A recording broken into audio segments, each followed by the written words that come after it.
taxation of debt mutual funds.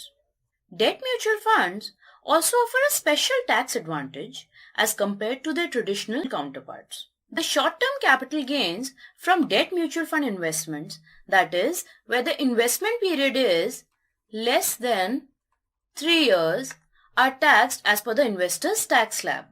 And long-term capital gains, that is, where the investment period is 3 years or more, will be taxed at a flat 20% with indexation or 10% without indexation, wherein indexation means adjusting the purchase price of the investment for inflation.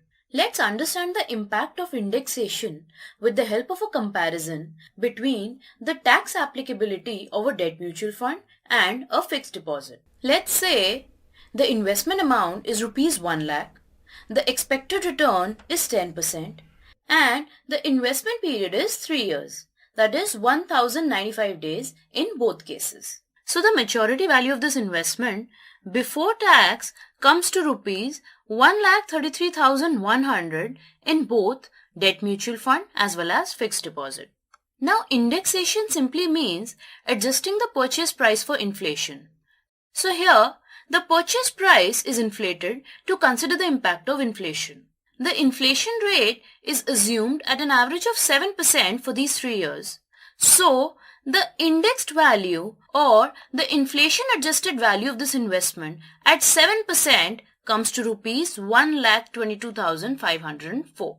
So, the net taxable income in debt mutual fund, that is, the pre-tax maturity value minus the indexed value, comes to rupees 10,596 only. While in case of fixed deposit, since the cost was not adjusted to include the impact of inflation, the net taxable income comes to rupees 33,100.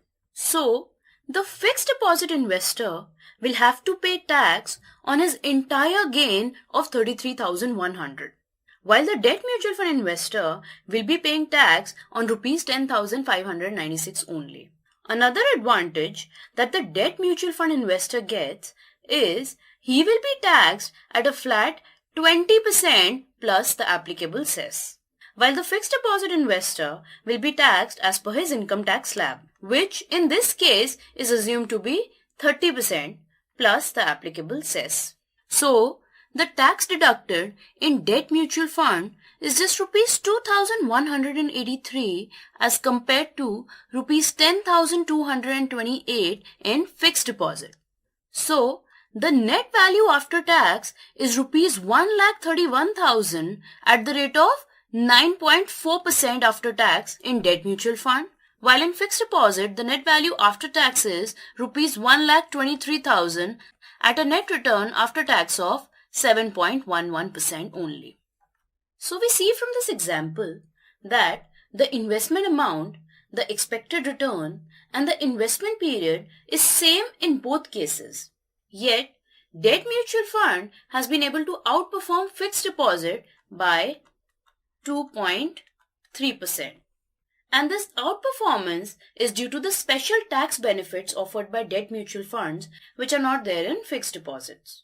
Further, in debt mutual funds, although there is dividend distribution tax, yet the dividends will come tax-free in the hands of the investor.